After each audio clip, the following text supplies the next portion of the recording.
Now, in this inaugural session,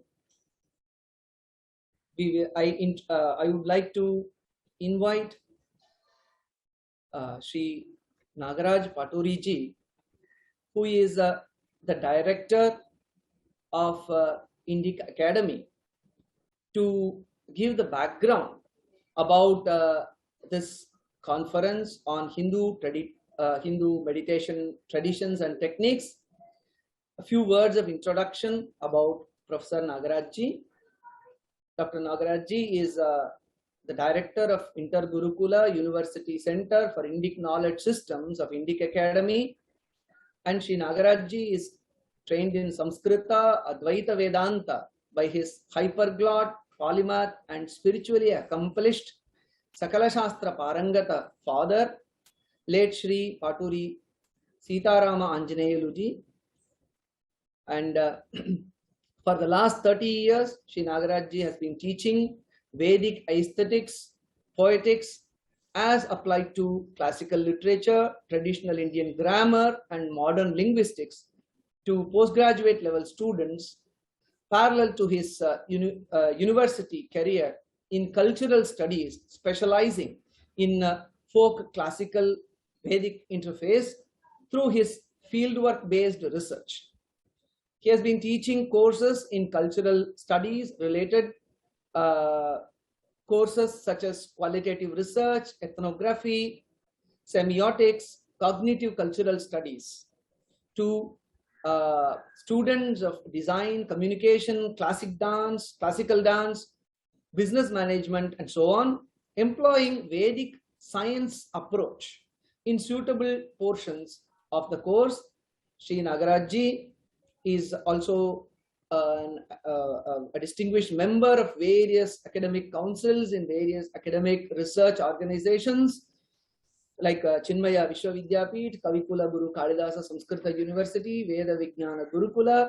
Sri Nagaraj ji also has been formerly a senior professor of cultural studies in the Flame School of Communications, and Nagaraj ji has also been a former visiting professor at the University of Chicago, United States. Around 50 publications and 60 conference, seminar, workshop papers are there to his credit. So consultancy to numerous cultural research and theater and dance innovative projects are there, and scores of creative writing works for classical dance, modern theater and magazines are there to the credit of Sri Nagaraj ji. Now I would like to request Nagaraj ji to kindly give the background of this conference. Thank you, Dr. Jayaramanji. I am proud and excited to talk about the background of this conference. As it happens with all our activities, including these conferences, the whole idea of the conference always started, and it has started in this case also, from Sri Harikiran Vadlamaniji's ever incessantly creative mind.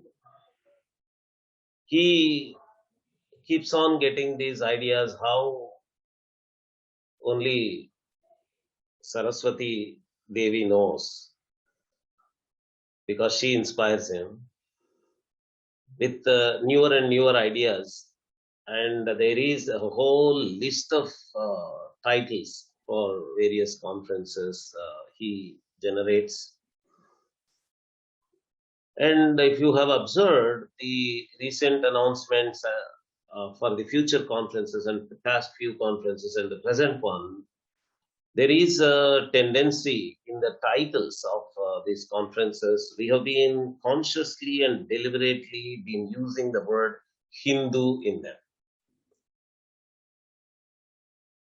Our organization is called Indic Academy, Indica. We have a Center for Indic this, Indic that, and the word used to be Indic earlier. But gradually we realized that unless The word Hindu is consciously, deliberately, and emphatically repeatedly used in our terminology, in our communication.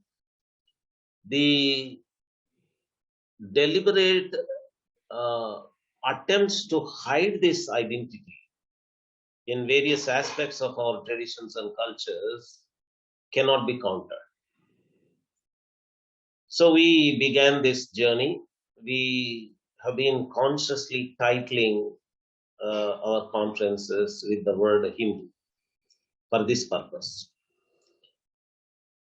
Particularly when it came to this particular conference, Hindu meditation traditions and techniques, when Sri Harikiranji suggested this topic, imagine there was a resistance from within Indic Academy's scholars themselves.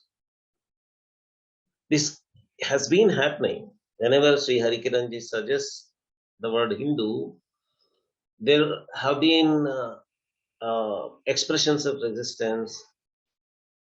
The common thread in all these resisting expressions is that there will be a resistance in reception from the contemporary audience. That is the level to which the Macaulay education has taken Indian society today, that the communicators, teachers, academics, scholars, conference organizers hesitate repeatedly to use words like Hindu as an adjective to anything.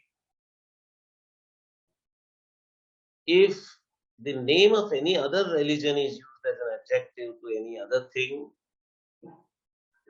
any aspect of culture or tradition, and there is a conference organized on that, it is considered to be a broad-minded, a global, a big picture perspective. But if the same society uses its own name as an adjective to its own aspects of culture, its own aspects of traditions, there is this resistance. For example, you call it meditation, just meditation, without any adjective, no problem. I'll get audience, I'll get students, I'll get registrations. But don't call it Hindu meditation, was the approach from our own friends from within. But as you know, Sri Harikiranji has his own way of taking things forward.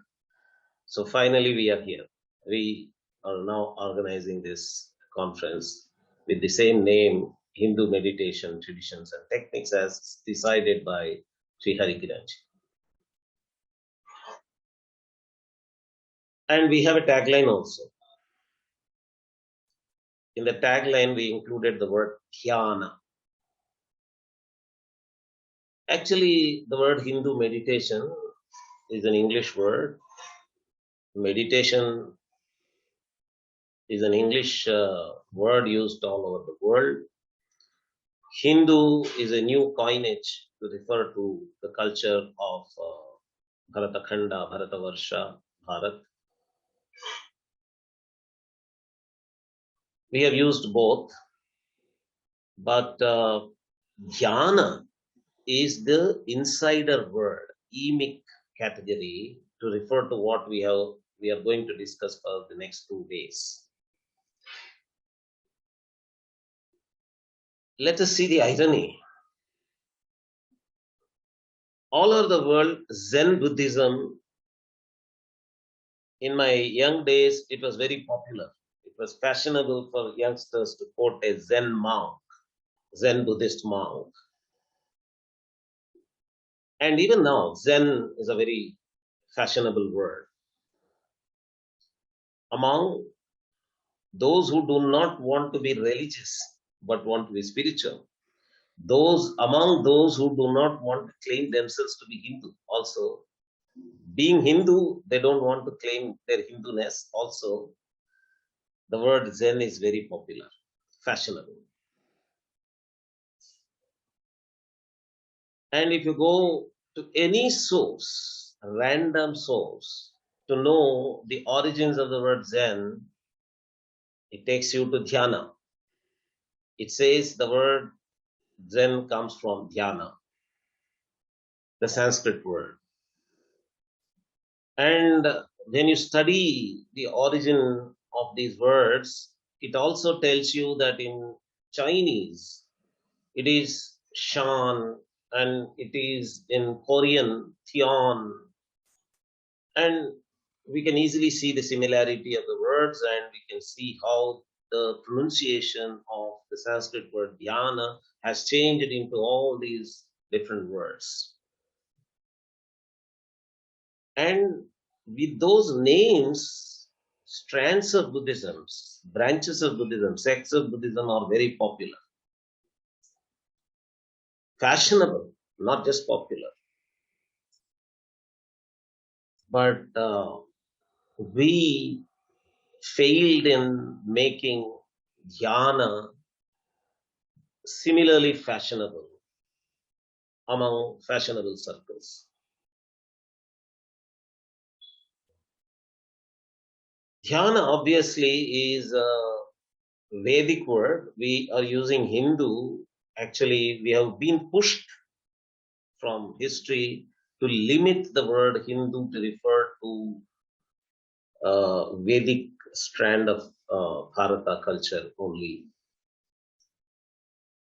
Though actually in the beginning the word was used in reference to the entire cultural complex, including Buddha and Jaina paramparas also.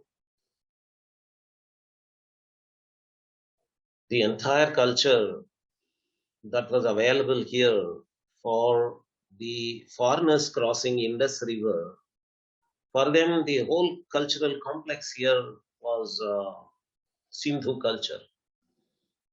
For them, Sa is H, so Ha, so it came to be known as Hindu.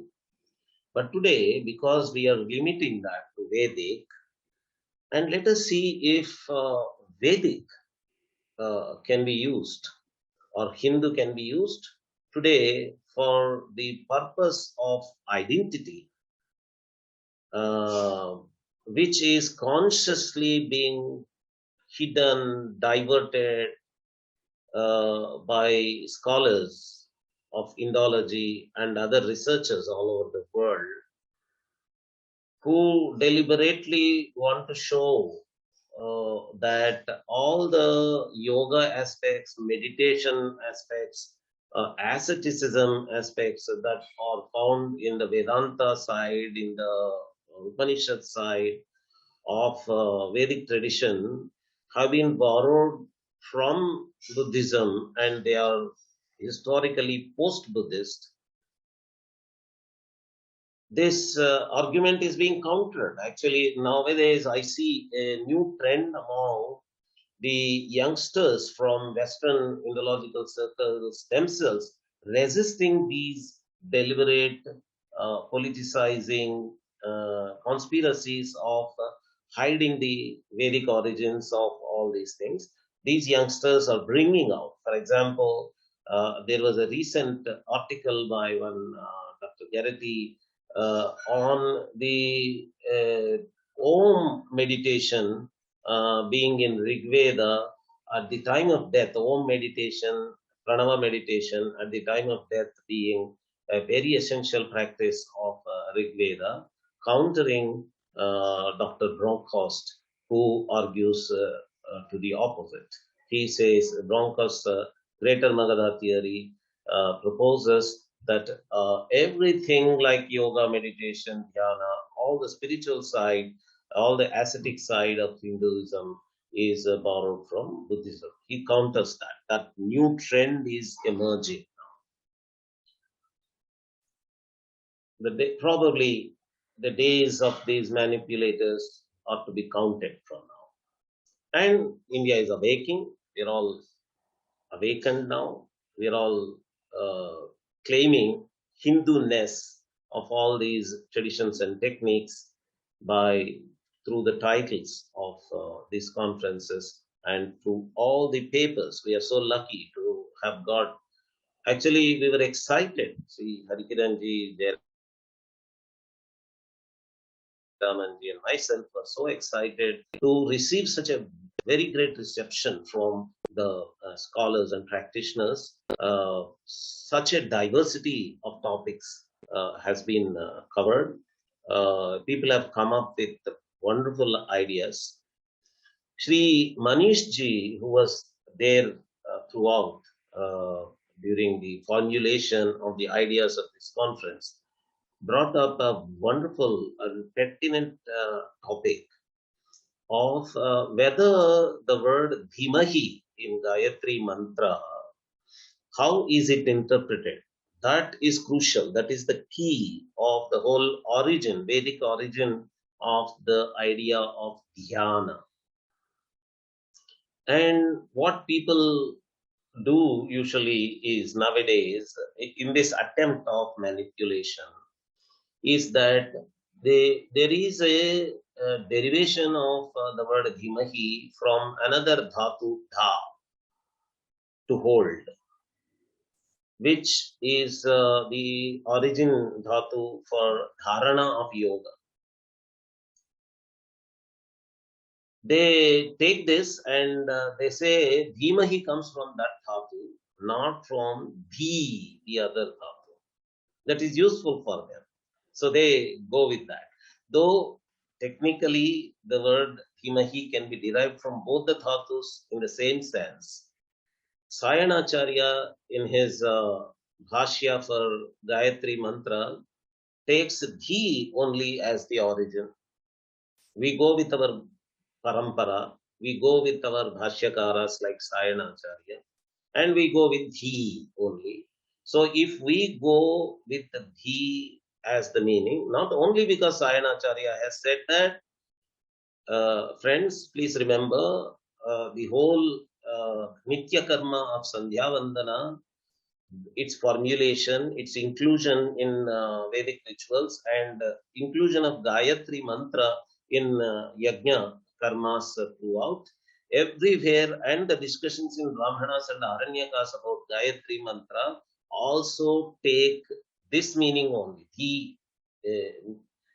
deriving it from the only. So they refer to Dhimahi of Gayatri Mantra, which is part of Rig Veda mantras, as referring to dhyana only. That's a different topic for a different day, but so all these things show how deliberately things are getting manipulated. Dhyana as a concept from Vedic tradition is being misinterpreted and misrepresented. So it is time we repeatedly use this word dhyana, dhyana, dhyana, dhyana, and make it popular, fashionable, accepted term, coming from Vedic tradition and Hindu tradition. The word dhyana has been used in various aspects of Hindu practices, like take it from Agama, Vigraha Pratishtha to Yajna, everywhere. Actually, I am so excited to see that there is an invited speech by Sri Ramana Sharma about the use of dhyana in yajnas. That's a wonderful topic. So we have involvement of dhyana in every aspect, in multiple aspects. All those things are getting covered by the papers in this conference. The reception, the response to the conference through these papers shows that people have been waiting. And Sri Harikiran Vadlamani ji was able to see the pulse like a great doctor. He saw the pulse of the society, pulse of the scholarly circles, and he came up with this topic, and he was right. His diagnosis was right. All the hidden excitement, all the hidden interest among scholars got manifest in the form of a great reception, a great response in the form of wonderful papers uh, to this conference. So I welcome all the panelists, all the paper presenters to present papers and enlighten people. These papers are going to be both scholarly and also they are going to cover the practices, uh, techniques also. So, as the title clearly mentions, it talks about not just traditions, it talks about the details of techniques also. So, I request all the scholars to be conscious about the objective of this conference and emphasize the Hindu-ness of dhyana uh, in each and every presentation in this conference. Thank you very much. Namaste. Now, Dr. Jayaraman Mahadevan ji is going to talk about the concept of this conference. Dr. Jayaraman Mahadevan is currently serving as director of our Indic Academy's textual studies in yoga wing, a center for textual studies of yoga.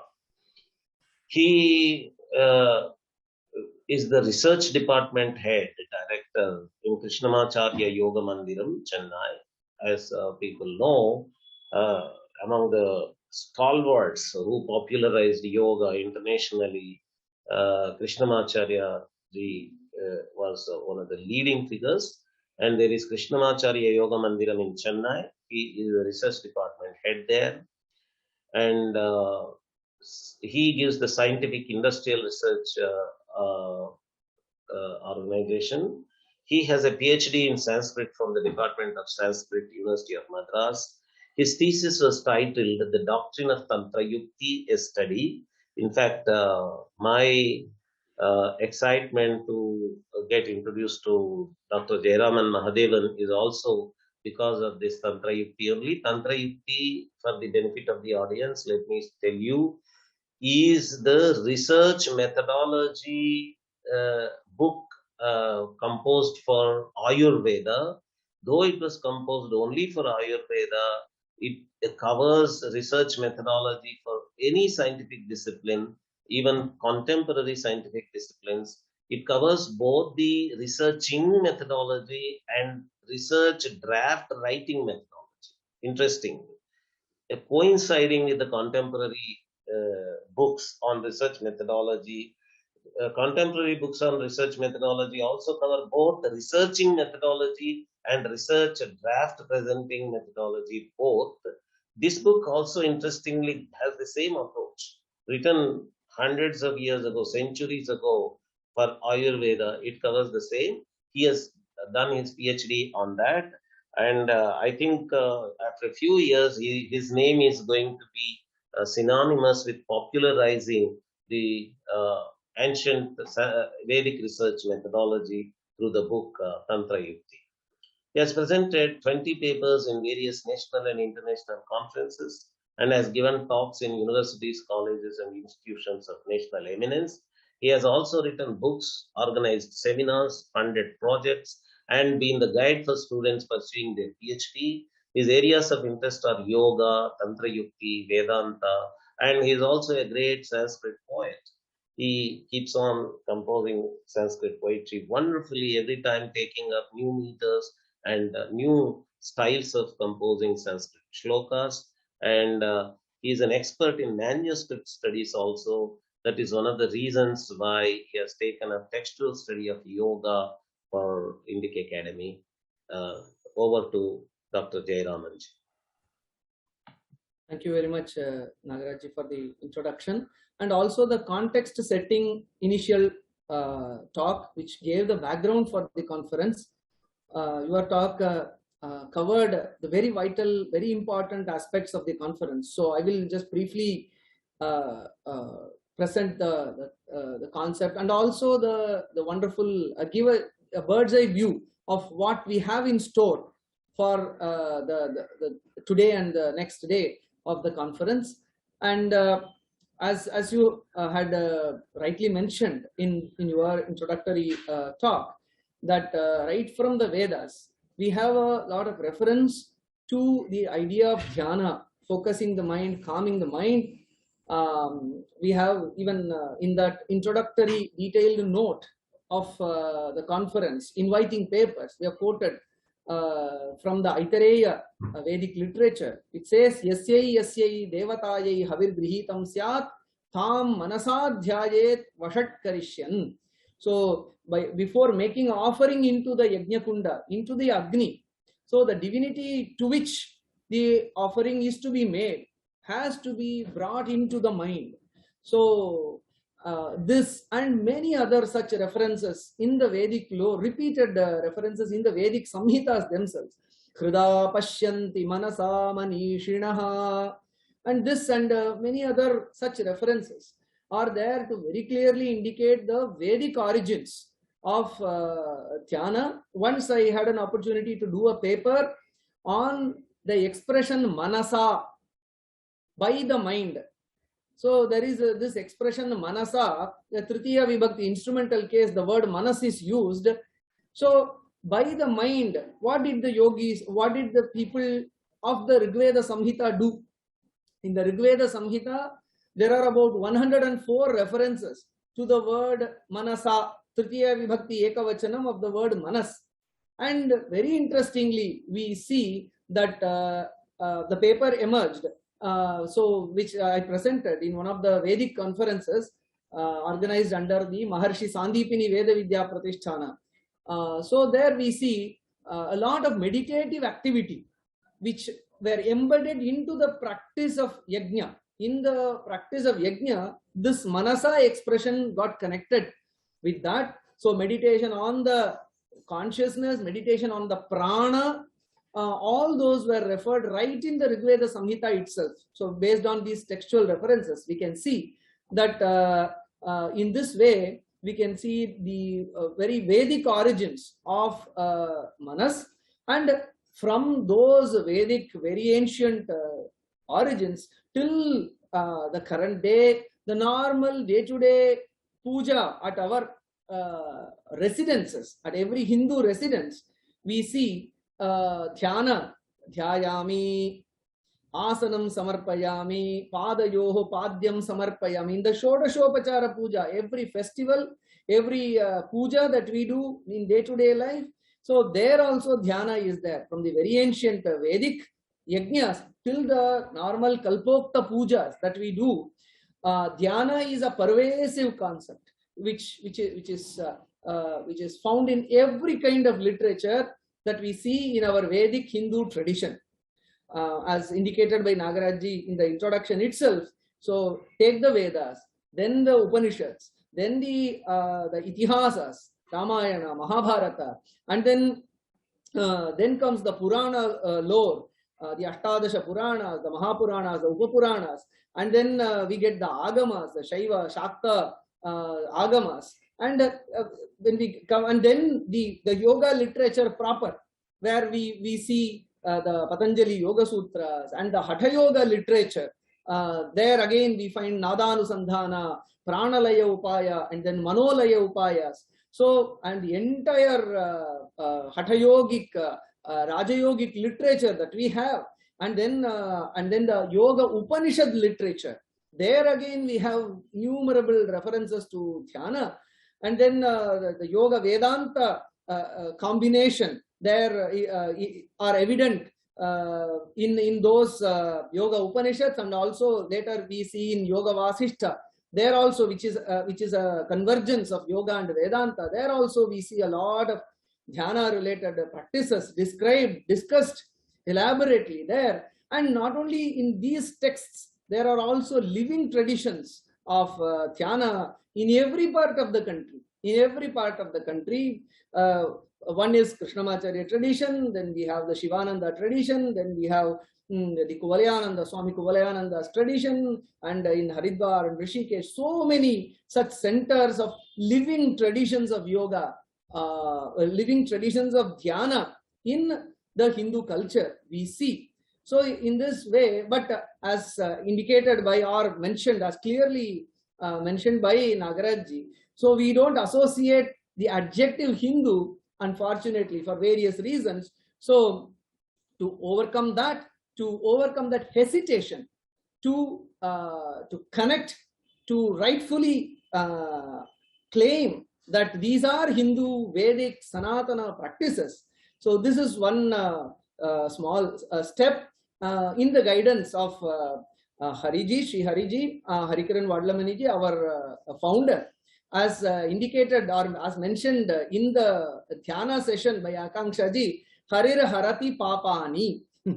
So the one who removes the sins from the mind, he is a Hari. Means we have, that is, there might have been hesitation or reluctance to connect the term Hindu. So that reluctance, that even is a papa. So that papa has to be overcome, and the guiding light in that direction was Hariji. So in that sense, he is Harir Harati Papani. So under his guidance and also with the inputs and guidance of Nagaraj Paturi ji, so we are here now in this conference, as we see that wonderful papers cutting across the entire spectrum of the Hindu, Vedic, Sanatana Dharma literature. We find both, we have wonderful invited talks and also paper presentations.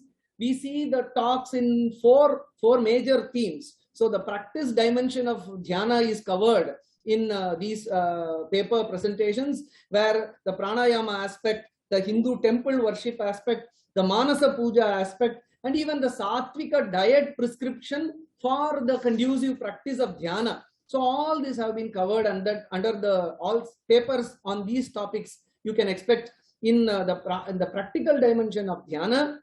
And of course, the psychological and philosophical dimension of dhyana is also very well covered and represented by various scholars who are going to present papers on the emotional aspect, on the awareness, in the transformation of consciousness aspects, and is dhyana mindfulness, all such, and the concept of pratiprasava, how dhyana leads to it, elaborations and deliberations on these topics under the theme of psychology and philosophy related inputs on dhyana.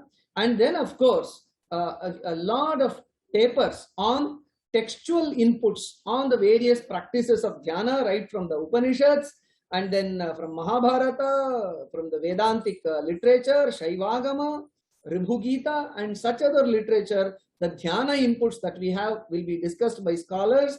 And very interestingly, so dhyana's internal is not only as a practice which has implications for the within.